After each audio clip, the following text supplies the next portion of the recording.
Olá pessoas, meu nome é Guilherme Rodrigues, estamos iniciando mais um podcast Prosa de TI, hoje com um convidado aqui que até eu tô curioso para saber de algumas questões da história, da trajetória.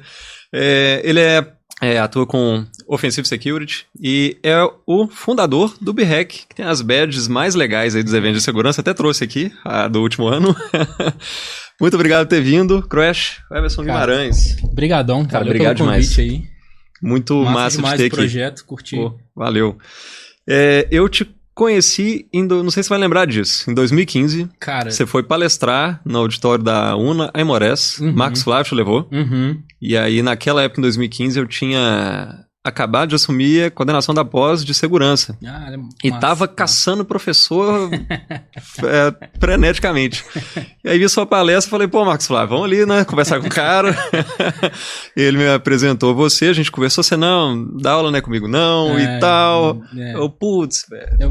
Vamos contar um pouquinho disso aí. Tá. E aí, depois disso, a gente acabou estreitando um pouco mais. Em 2015, eu tinha conseguido para os alunos da pós irem no BREC, que ainda foi na FUMEC, através da Eni, da Altaic. Eni, que já esteve aqui com a gente também. Sempre com a gente, né? Depois disso, a gente teve de última hora, o BREC não pôde ser, na FUMEC. Isso, a Eni fez a ponte pra gente. Exatamente. Aí eu falei, cara, vamos fazer na UNA, verdade, tá tudo certo. Verdade. E não tava nada certo. Eu tive que ir atrás jurídico, atrás de todo do mundo lá dos bastidores da UNA pra conseguir chave, liberação, autorização pra gente fazer o evento. Cara, eu acho que foi a única BREC que eu não consegui vir. Eu tive foram problema e não consegui. Teve 2 anos lá na UNA. Um você veio, o outro não deu. Exatamente. Né? Mas foi massa. Lembro que foi Obrigado por toda a correria aí, fazer acontecer. Foi massa, mas tinha que ser. Mas antes dessa época, como é que foi que a TI chegou até você? Como é que foi sua trajetória, cara, até os dias atuais? Assim, né? Eu tô velho, então eu vou dar uma encurtada na história. Tá, não, a gente tem tempo, pode... Não. Aqui, então... Thiago Hoffman falou lá dos laboratórios que ele ajudou a montar no Cotemig. Eu perguntei, pô, eu tô humilde, né? O que era nessa época aí, 386 já e tal? Não, cara, era antes, era lá no AT. Eu falei, pô... Cabo coaxial. Isso aí. É da minha época, isso aí. Cara, então, te falar a verdade, como que a TI entrou na minha vida, assim, eu não sei te falar exatamente quando. Eu só lembro de que eu sempre curti computador. Desde que eu me lembro, eu sempre curti computador. E na época era uma coisa muito cara, né? Então acabava que eu ia pra casa dos amigos meus que tinham uma condição financeira melhor pra poder mexer, né? Então eu lembro que um amigo meu, cara, ele tinha um 386. Legal. Né? E isso eu tava o quê, cara? Acho que, sei lá, 4ª série, 5ª série, uma coisa desse tipo. Né? Ou seja, tem bastante tempo. Né? E desde essa época eu já curtia computador, né? Já ia pra casa dos caras. E uma vez, na verdade uma vez não, né? Várias vezes eu já virei noite e ia pro colégio no outro dia de manhã porque ficava mexendo nas coisas, ficava criando coisas, né? Aí, cara, minha tia, né, me ajudou bastante com isso. Ela viu que eu gostava, né? Tava sempre interessado. E, cara, aí ela pagou o curso pra mim. O primeiro curso que eu fiz foi de DOS 6.22. Eu peguei isso aí. Eram 3 disquetes pra instalar, tô ligado. DOS 6.22, daquela época, né? E aí eu migrei pro Windows 3.11. Também peguei isso aí. Aí vai o Windows 95, Windows 98, né? Mas assim, eu já mexia antes, já sabia bastante coisa, né? Porque eu ia pra biblioteca, né? Biblioteca do Sesc, famosa biblioteca do Sesc, já estudar, né? Algumas coisas que, igual eu falei com você, eu sempre fui interessado, né? Então, aí depois disso comecei a fazer cursos de redes e tudo mais. E teve uma época, eu não vou lembrar datas, tá? Porque realmente isso é melhor, péssimo, né? Exatamente, até melhor. Então eu comecei a dar aula, cara. Na verdade, eu comecei a fazer um curso no CNI, né? Tinha os cursos de informática lá, né? Isso, curso de informática. Só que o curso era lá em Neves. Tá. Né? E eu estudava no Estadual Central. Então era aquela coisa assim, né? Então assim, eu fazia o curso e eles pegavam alguns alunos, né, que iam bem. Só um contexto, pra quem não é de BH e tá vendo a gente tá falando de uns 30, 40 km aí, né? Brincando. Então, eles pegavam os alunos, eles contratavam os alunos como estagiários, né, para acompanhar o professor ali durante a aula. E eles me escolheram para ser um desses estagiários nessa época. E aí depois de uns 6 meses, aí eu comecei a dar aula sozinho. Tá. Então eu comecei a dar aula nessa época. Então aí que vieram os traumas. Exatamente. Então eu dava aula de, né, Windows básico, Word, Excel, PowerPoint, essas coisas todas, né? E aquele esquema, né? Estudava no Estadual Central e ia dar aula em Neves, né? Então eu, assim, foram, cara, não lembro se foram uns 2 ou 3 anos nessa brincadeira. Tá. Mas teve uma hora que eu não dava conta mais, né? Porque era o deslocamento. Cara, era o limite de você chegar na hora da aula, né? Exatamente. Era bem corrido. Na verdade, eu tinha que sair da aula correndo, passar em casa, que eu morava ali no Carlos Prates, né? Correndo, almoçava e descia aquela, onde tem aquele corpo de bombeiro ali, tem aquela passarela que é um espiral, descia aquilo ali correndo para poder pegar o ônibus, para poder ir para Neves, né, para poder dar aula, e terminava a aula, tinha que ficar na Cristiano Machado com a pedra na mão pro motorista parar o ônibus. Né, porque o 5526, 5527 não parava ali de jeito nenhum. Né? Então tinha que fazer um medo no motorista pra ele parar. Gente, tô brincando. Viu? Mentira. Então, assim, foi nessa época que eu comecei a dar aula. E aí depois teve uma época que eu tive que pedir pra sair, porque eu não tava conseguindo conciliar, né, do trabalho com o colégio. Né? Cara, aí depois disso eu trabalhei com Service Desk. Tá. Né, se não me engano, pode falar nome de empresa? Pode, né? Pode. Pode. Já fez nada errado, pode. Eu trabalhei com Service Desk, depois eu fui trabalhar com suporte. Tá. Com suporte eu trabalhei, se não me engano, no Banco Bom Sucesso e no Banco BMG. Depois eu fui trabalhar como sysadmin, né? Tá. Que hoje não é sysadmin mais, né? É DevOps. DevSecOps, e aí vai. Essas nomenclaturas bonitinhas de hoje. Né? Aí eu trabalhei no Felício Roxo, que pra mim foi um aprendizado, assim, cara, top. Que legal, cara. Não sabia que tinha trabalhado. Trabalhando no Felício Roxo como sysadmin. Cara, aí lá no Felício Roxo foi massa porque, assim, cara, eu já tava fazendo faculdade na FUMEC, né? De questão de Linux e tal. Mas foi massa que eu consegui pegar mais Linux, e lá eu tive contato com umas coisas, assim, que eu nunca tinha visto na vida, igual a AS400. Né? E Informix, eu não sei como é que o pessoal fala, né? Então foi muito massa, porque eu peguei muita coisa e lá era tudo Linux, né? Não tinha Active Directory, era sambazão mesmo, né? E dava os perrengues e tinha que resolver, né? Então, assim, foi assim, um aprendizado, assim, galáctico. Foi foda, foi muito legal a minha experiência lá no Felício Roxo. Né? Então, assim, aí eu aprendi banco de dados, né? Assim, eu já tinha pegado alguma coisa já na faculdade, né? Mas lá eu comecei a mexer mais porque, né, era o dia a dia. Né? Ainda mais hospital. Exatamente, dia a dia. Passou raiva com Pax? Sim. Eu tenho meus traumas de Pax. E eu também trabalhei, antes de ir pro Felício Roxo, eu também trabalhei como desenvolvedor PHP, né? Na real, eu aprendi PHP sozinho, eu ficava chorando pra minha mãe me dar um livro de PHP. Você lembra aquele livro vermelho grandão escrito PHP de amarelo? Então, nossa, eu custei fazer minha mãe me dar aquele livro, porque, né, na época era bem caro. Né? E sim, o livro me deu uma base muito boa, né, de estudo, e o que eu mais gostei desse livro foi que por ele eu escrevi a minha primeira web shell. Que massa. Né? Aí começava a exploitar. Nessa época eu já estava mexendo com hacking já, né? Assim, de leve, não profissionalmente, mas por fora. Né? E então o livro me deu essa base toda para poder começar a exploitar Remote File Include. Que era na época que estava bombando, né? Ali. Que era o PHP 4 lá com PHP ini mal configurado, né? Então, eu usei o livro para poder escrever a primeira web shell. E nisso eu ficava, né, estudando hacking, estudando essas coisas, né, aprendendo, né, questão de pentest. Isso você estava na graduação ainda, né? Tava na graduação ainda. Eu tinha começado a fazer redes na Infório, que depois não virou Infório, que acabou, né? Aí foi incorporada por outra universidade, e aí eu fui para a FUMEC. Fazer, né? Lá foi sistema de formação? Cara, não. Foi um curso bem específico que eles fizeram na época, que foi um curso que era tipo ciência da computação, só que voltado para Linux. Tá. Né? Em vez de usar Microsoft como base, eles usaram Linux como base. Legal. Né? Então eu fiz esse curso lá. Eu nem sei se tiver outra turma, para te falar a verdade. Eu não tô lembrando também de nome e tal. Eu acho que não teve outra turma não, porque, cara, na época, velho, Linux e essas coisas era tipo muito bem nichado ainda. Né? Era bem pequeno, né? Ainda mais essa parte de segurança e tal. E, assim, eu acho que a parte de segurança foi um investimento que eu fiz, né? Bem lá atrás e que hoje deu muito certo. Né? Porque quando eu comecei a mexer com essas coisas, praticamente não tinha ninguém pelo menos em BH, era eu e o Grinch, né? A gente fazia as coisas aí, né? Em BH era basicamente a gente.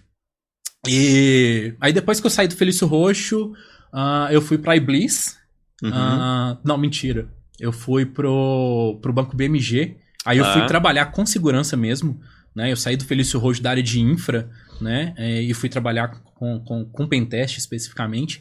Né? E foi muito bom essa trajetória, né? Lá de dar aula, né? Passar por suporte, né? Service Desk, desenvolvedor, sysadmin, até chegar na parte de pentest, né? Porque aí você tem toda a base ali da coisa. Você chegou lá, já tinha visto o desenvolvimento, já tinha visto o banco, já tinha visto redes, infra, exatamente, já sabia programar. Então, então assim, foi bem massa. Foi legal. Aí, cara, depois do BMG eu fui pra Iblis, que é uma empresa de São Paulo. Mas eu trabalhava home office já nessa época. Né, que foi massa, fiz muito projeto legal. E olha só, falando de home office, isso era o quê? 2012? Cara, mais ou menos. Né? Mais ou menos, isso aí, já era home office, né? Porque a empresa era em São Paulo e eu ficava em BH, né? E era consultoria, então às vezes tinha que viajar e tal. Assim, peguei muito cliente legal, peguei muita coisa bacana. Não posso falar, né? Infelizmente não posso falar. Mas a Iblis, a gente fez uns projetos lá também, quando eu tava atuando prestando serviço nos locais. Chamei legal. O pessoal já. E pra você ter ideia, cara, quando eu trabalhava na Iblis, eu peguei cliente que eu precisei fazer até engenharia reversa de binário. Legal. Então, assim, foi massa, foi, né, aquela coisa toda.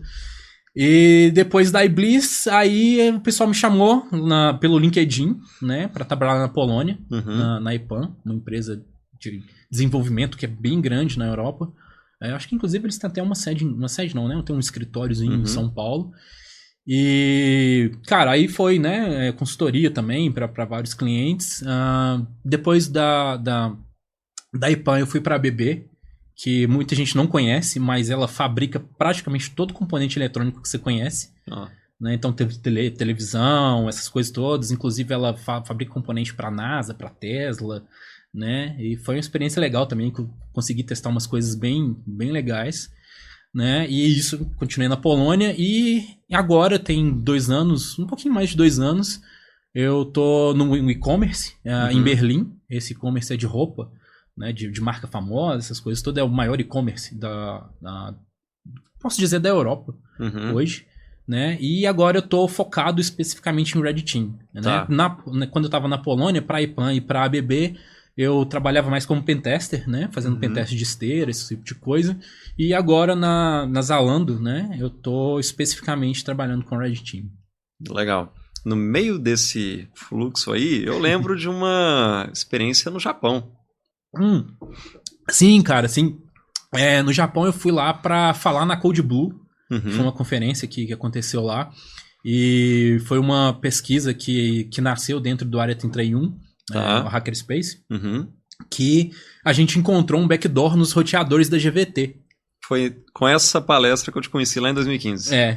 E a gente encontrou esse backdoor dentro dos roteadores da GVT, e aí acabou que eu falei em alguns eventos, né? Falei na DEFCON da Índia, né? Na DEFCON de Bangalore, falei no Security Summit no Sri Lanka, né? Que era a mesma galera que organizava, né, a DEFCON. Aí eles me chamaram, acabei que eu fui para as duas. Legal. E fui pro Japão também falar sobre isso, e quase que eu fiquei.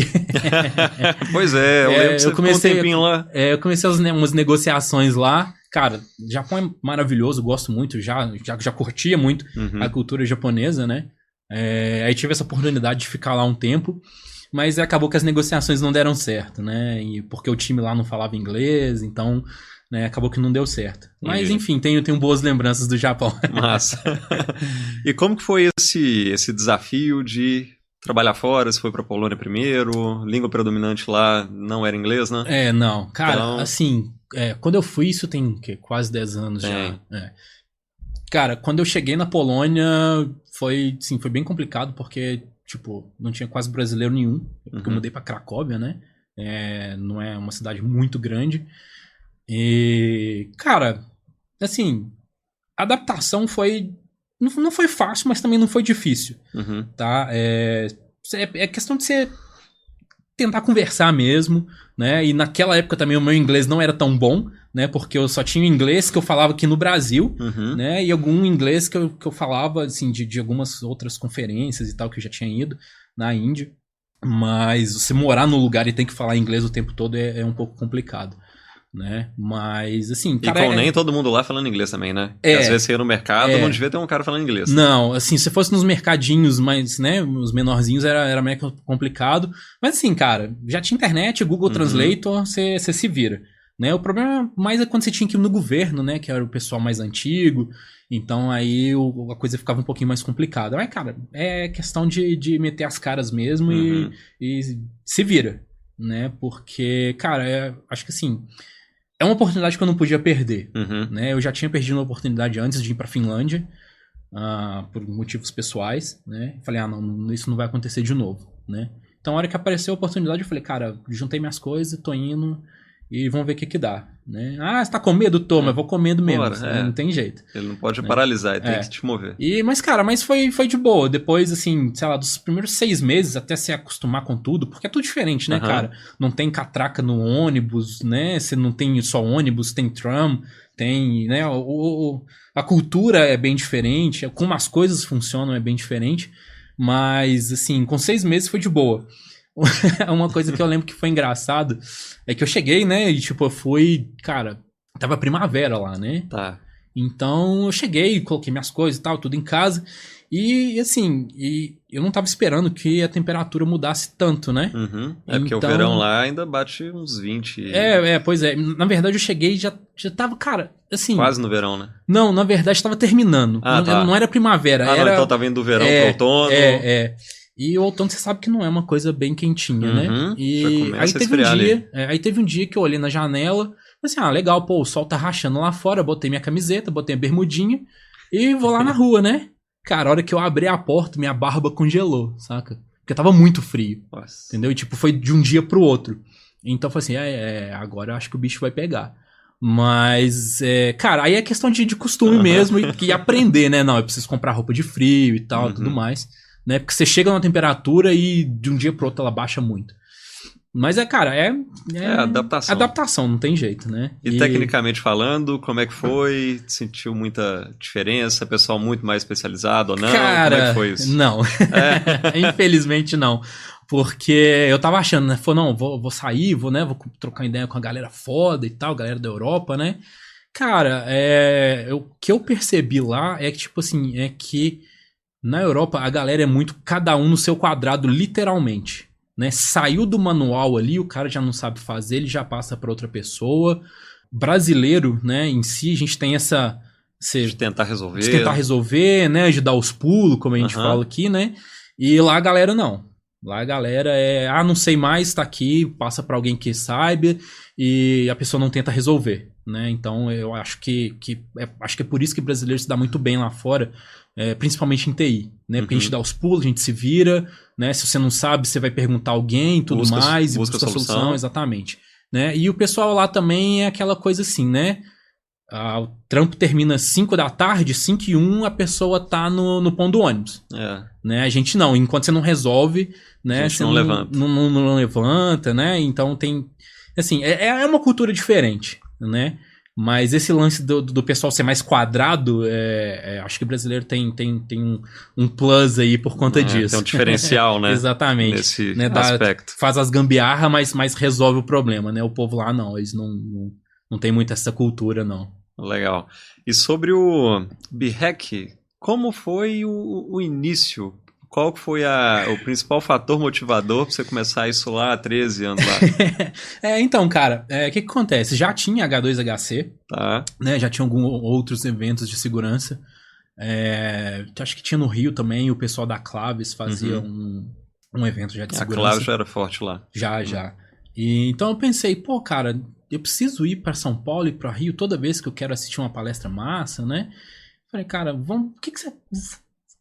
tentar fazer uma coisa em BH, vamos ver se vai ser massa. Por quê? Porque, cara, pô, eu conhecia todo mundo que era palestrante na H2HC, conhecia a galera que organizava a H2HC, conhecia o pessoal da Clabs também, né? Conhecia o Bordini, né? Que também que é aí, né? Figurinha carimbada no mercado de segurança. Então eu já conhecia essa galera toda, né? Eu pensei, pô, não custa, né? Chamar esse pessoal para poder vir para BH. Né? Então eu comecei a fazer os corres todos, né? Aí eu queria fazer uma coisa mais diferente, né? Porque normalmente os eventos eram fim de semana. Eu falei, não, vou fazer um evento de 4 dias. Oh. Cara, deu certo. Mas eu não quero fazer de novo, não. Tá. 2 dias já é um caos suficiente, né? 4 dias foi assim, deu certo, evidentemente, né? Não lotou, né? Porque era a primeira vez, né? Na verdade, teve uma BREC antes, né? Mas foi tipo uma BREC demo, só pra ver como é que ia ser. Então, fazer um evento de 4 dias é exagero, né? Então, aí no próximo ano eu já comecei a passar para 2 dias. Tá. Desculpa. Então, essa que foi a ideia, cara. É trazer a galera pra cá, né? Sendo que a gente tinha uma estrutura, eu já conhecia as pessoas, né? E aí o custo não seria tão alto, vamos dizer assim, porque eram amigos e tal, os caras não iam cobrar. Falei, não, pô, vamos fazer isso, não fazer isso em BH. E aí acabou virando o que virou hoje. Massa, começou aí com uma salinha de, sei lá, de 50 pessoas e esse ano foram mais de 600. Massa. Tá crescendo um pouquinho. Falando em crescimento, spoilers aí para esse ano de 2024, você já sabe ali se vai ser novembro ou dezembro como foi o de 2023? Então, provavelmente nessa altura do campeonato já tá vendendo as entradas, né? Link pessoal, na descrição, quem estiver vendo no YouTube, quem estiver ouvindo, na verdade, nas plataformas de áudio, ele vai lá no birrec.com.br e já consegue o ingresso. E questão de data, a gente não fechou ainda, mas provavelmente o último fim de semana de novembro, que é o padrão, né? Ou o primeiro fim de semana de dezembro. Tá? Então, mas assim, a gente tá dando mais prioridade pro último fim de semana de novembro, que é o que a gente já vem mantendo nos últimos, sei lá, 6 anos. Não, e provavelmente quando... Né? Claro, quando sair esse episódio aqui, já deve estar... Talvez já está com a data e... né? Todo o casting que vai e etc. Não, beleza. Fala um pouquinho mais sobre ele em relação a público-alvo... as palestras que você busca trazer, as temáticas que você sempre busca levar, até para quem não conhece o evento. Ele tem crescido a cada ano. Teve anos que aconteceu em hotéis, que aí o pessoal já conseguiu hospedar, mas quando não é em hotel, você consegue parceria com o hotel próximo, que a pessoa tem desconto. Sim, exatamente. Então, Inclusive, no último, teve um sorteio lá de um PlayStation 5. Exatamente. Que quem ganhou foi de Cuiabá, não era? Cuiabá, se não me engano. Acho que foi de Cuiabá que a pessoa ganhou. Então, assim, a gente está tendo participantes já vindo do Brasil inteiro. Do Brasil inteiro. Mas, assim, para quem não conhece, fala mais sobre qual que é público-alvo, formato, temas. Então, basicamente, vamos dizer assim, a BREC é um auditório principal, um auditório secundário onde acontece o CTF. Inclusive, nos 2 últimos anos a gente fez premiação em dinheiro, né, para quem ganhou o CTF. Acho que isso incentiva mais o pessoal a poder brincar. E, cara, a ideia das palestras é trazer coisa útil para o pessoal, coisa que você pode usar no dia a dia, aí no seu trabalho, ou às vezes numa pesquisa, né? A gente sempre tenta trazer esse tipo de coisa.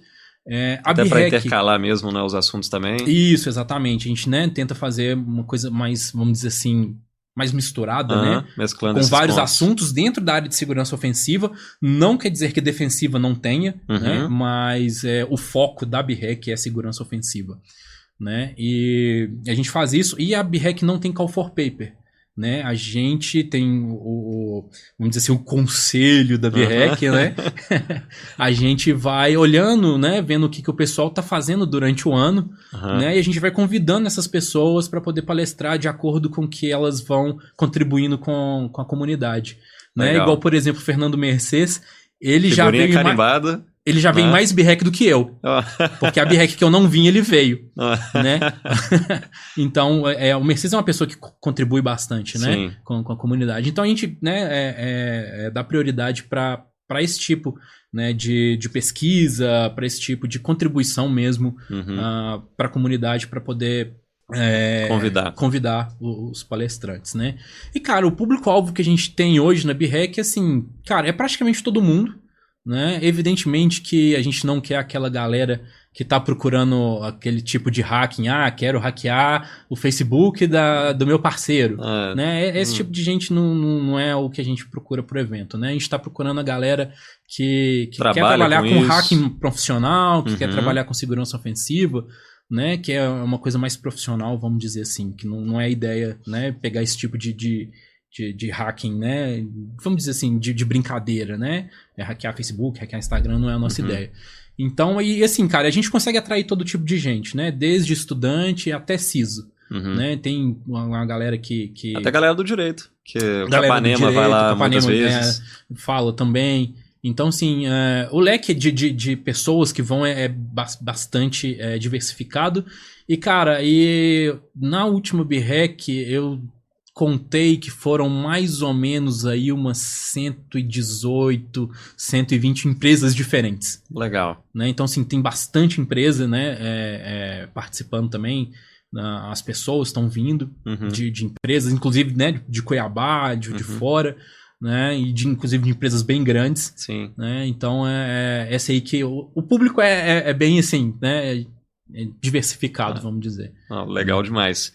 E Bom, e falando dessa, a gente já falou da trajetória, falou do BREC, para quem hoje deseja entrar na área de Offensive Security, a gente já está começando a ter alguns cursos de graduação voltado para defesa cibernética, claro que ainda com algumas limitações por causa do que o MEC preconiza para essas faculdades ministrarem. Eu lembro que quando eu fiz a graduação, isso foi de 2007, 2008, 2009, a gente já estava indo para o Wi-Fi padrão G, e no MEC ainda não estava nem preconizado ter Wi-Fi nas grades, sendo que a gente já estava na A e B, enfim. Com todas essas questões, quais dicas, quais trilhas, caminhos, percursos, o que você recomendaria para quem deseja entrar hoje na área de segurança, seja defensiva ou ofensiva? Cara, então, acho que é uma coisa que, assim, os podcasts anteriores, acho que as pessoas já bateram bastante nessa tecla, né, que é aprender a base. Sim. Né, isso aí não tem jeito, né? Porque se você quiser hackear alguma coisa, cara, você tem que saber como a coisa funciona, né? Então não tem mágica, não tem, né?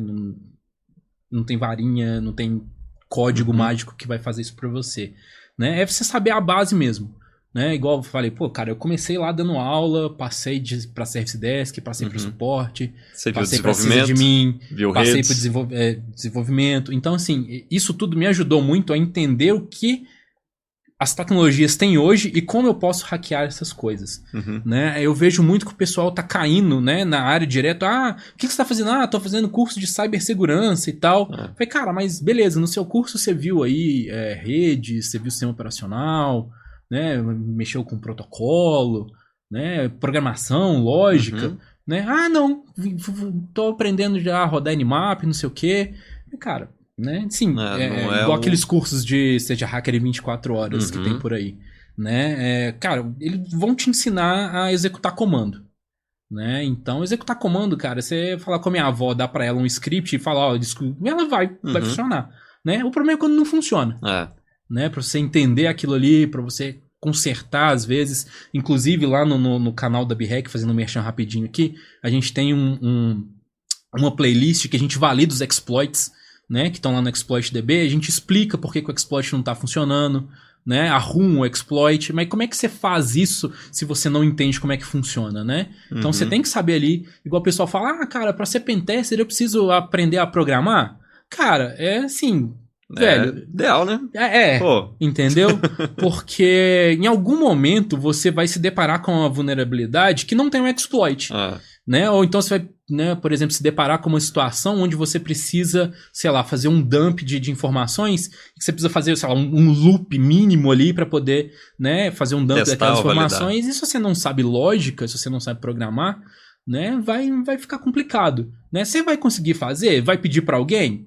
Né? Mas aí tem aquele delay, você fica dependendo da pessoa, né? Então eu acho qualquer problema de interpretação não vai conseguir fazer. Já era, exatamente, entendeu? Então eu acho que muita gente que está no mercado hoje tinha que dar, né, um passinho para trás, né? Não tô falando para deixar de estudar, já que você já começou, continua estudando, né? Mas dá um passinho para trás e volta lá, né? Vamos entender redes, como é que funciona, protocolo, né? E vamos voltar ali pegar a lógica. O povo fala, qual que é a melhor linguagem de programação para hackear? Mano, a melhor linguagem é o que você se sentir confortável, né? Se você aprendeu lógica, cara, o resto é sintaxe. Então você pega qualquer linguagem ali. Eu particularmente não gosto de Python, mas tem muita gente que gosta de Python. Entendeu? Eu gosto de Go, mas tem muita gente que não gosta de Go. Não importa, você vai, né, usar o que você se sentir melhor ali. Então, é isso, cara. Voltar ali na base, dar uma olhada, né, entender as coisas, como é que as coisas funcionam, né, e não ir direto só para executar comando. Né? Eu te dou um exemplo aqui agora. Eu tava entrevistando uma pessoa, né, aí eu perguntei para ela, né, sobre Blind SQL Injection, né, e a pessoa falou, não, eu sei o que é. E realmente a pessoa me explicou muito bem o que era, né? Tipo, copiei e colei do Wikipedia, né? E eu falei, beleza, legal. E quais funções que você usa para poder exploitar o blind aí, né? O time blind SQL injection. A pessoa, eu uso SQL map. Entendeu? Então, assim, então, né? Faltou ali, né? A teoria, a pessoa leu, copiou e colou lá da internet, a prática, né? Você já começa a pegar que não... Exatamente. Vivenciou. Então, assim, a pessoa ficou focada na ferramenta ao invés de entender a técnica, né? Para poder aprender como que aquilo funciona. E várias vezes eu já vi as pessoas apanhando de ferramenta, né? A ferramenta não dando o resultado que esperava. E só que no final das contas, a vulnerabilidade tinha alguma coisinha a mais ali que, sei lá, era só a pessoa ir no código-fonte, mudar ali que ia funcionar, né? Então, falta esse background ajuda demais. Exatamente, ajuda muito, né? Igual eu falei, até para construir ferramenta, né? Então, sei lá, às vezes você precisa fazer, igual eu falei, fazer um dump lá, você vai pegar linha a linha. Eu falei, cara, não vamos pegar linha a linha, né? Faz um scriptzinho ali para poder ir pegando para você.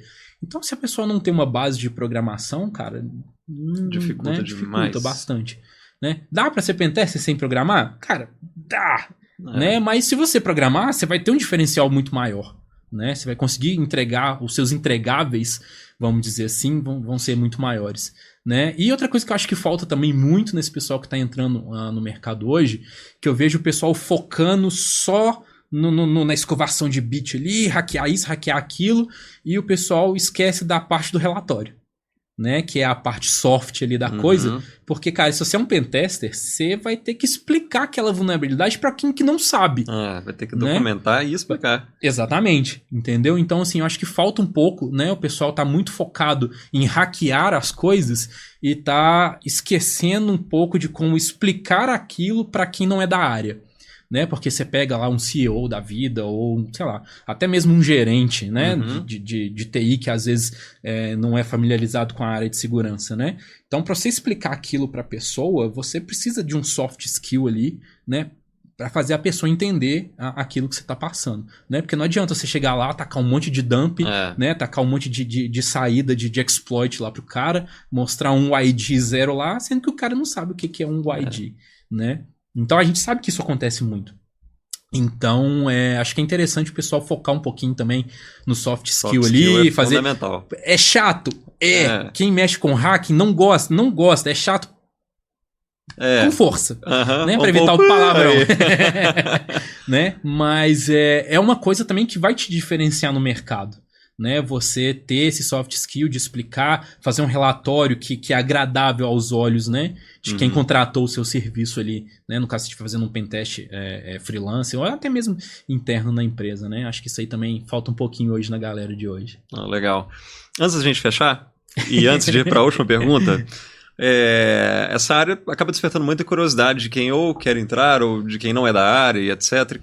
Provavelmente pode ser que tenha alguém, né, nessa situação assistindo a gente. Tem alguma situação que você vivenciou que você possa contar sobre algum ou incidente, ou algum teste, ou alguma situação inusitada que foi possível fazer, ou alcançar, ou exploitar, enfim. Tem algum caso aqui que a gente pode contar sem dar nome aos bois? Tá, vou contar um caso aqui, sem dar nome aos bois. Espero que não liguem o caso à empresa. Tá. Cara, eu tava fazendo um pentest numa empresa, né? E, assim, realmente estava um pouco complicado de entrar. Tá. Né? Eles tinham colocado a segurança... Umas barreiras muito boas. Interessantes. Não intransponíveis, mas tá. interessantes. E essa empresa, ela tinha um galpão onde tinha algumas coisas. E nessas coisas tinha um totem da empresa. E esse totem da empresa estava ligado na rede da empresa. Ok. Né? Então, como era um totem, eles simplesmente ignoraram o antivírus, ignoraram toda e qualquer coisa. Né? Então, usando esse totem que estava num galpão, tipo, não era nem na empresa, era nem num na galpão. Parte administrativa, né? Não, tava fora dos escritórios, era um galpão. Então, eu consegui entrar na empresa por esse totem, né? Eu consegui fazer o upload, né? Você bypassa, né? Aquelas proteçõezinhas que a gente sabe que sempre dá para passar, né? As telinhas, e você consegue digitar coisa, consegue... Então, eu consegui entrar na empresa usando esse totem. Então, assim, né? Tipo, eles pensam, é só um totem, não tem nada, né? Vamos deixar ele aí e colocar ele ligado direto na rede da empresa. É um painel de senha, né? Exatamente. Esse é um dos que eu posso contar que não vai dar treta nenhuma. Mas, sim, foi uma experiência bem legal, porque foi bem inusitado, né? Porque você tava tentando bater direto lá, tentando pegar a site principal, subdomínio e tal, tudo mais, né? E eu acabei entrando, consegui o acesso por um totem que tava lá num galpão que era pra, tipo, consulta pública. Tá. Né? Cara, outra coisa, agora que eu acabei de lembrar, depois a gente deixa na descrição também aqui um link, eu escrevi um artigo pra quem quer entrar na área, tá? Eu escrevi isso em 2016. Legal. Mas eu sempre atualizo, sempre que aparece coisa nova, aparece curso novo, eu atualizo, e lá tem...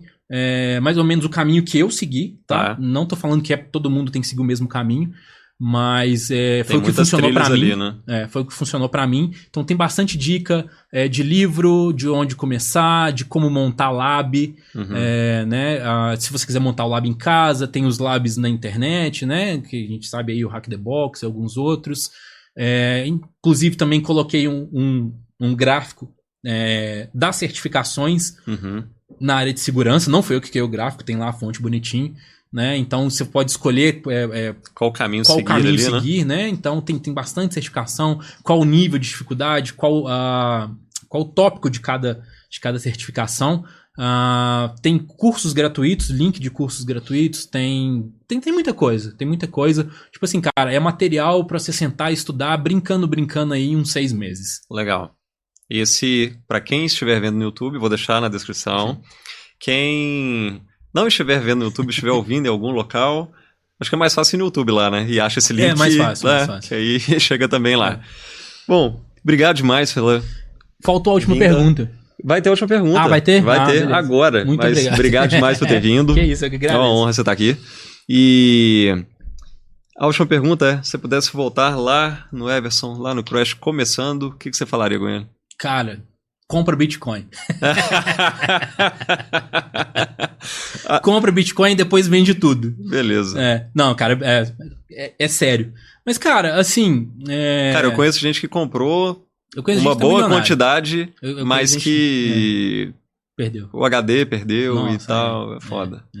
Mas, cara, assim, o que eu falaria pra mim, cara... Velho... Sinceramente, eu não sei, porque mandar estudar mais, eu acho que eu preciso de mais algumas vidas pra estudar tudo que eu quero, né? Mas sei lá, acho que eu falaria pra mim que, velho, vai que você tá no caminho, né? Igual eu falei com você, porque foi uma aposta que eu fiz muitos anos atrás, né? Porque, cara, quase ninguém falava de pentest, quase ninguém falava de segurança naquela época, né? E eu sempre fui batendo, sempre fui correndo atrás, né? Igual eu falei com você, comecei lá de instrutor de informática básica, né? Então, acho que é isso, cara, né? Compra Bitcoin e vai nessa que um dia vai dar certo. Legal demais.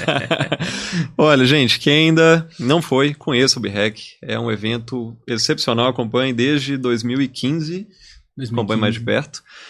E eu tenho badges lá de outros anos, mas está guardado no meio de uma caixa de mudança que eu estou fazendo e, enfim, eu só consegui essa. Mas é isso. A gente, ano que vem, vai ser uma badge mais bacana. Mais bacana ainda, né? Não, cada ano tem as outras lá. É muito massa. Bom, então é isso. Chegamos ao fim de mais um Prosa de TI. Muito obrigado. Semana que vem a gente tem mais um episódio. Um abraço e até lá.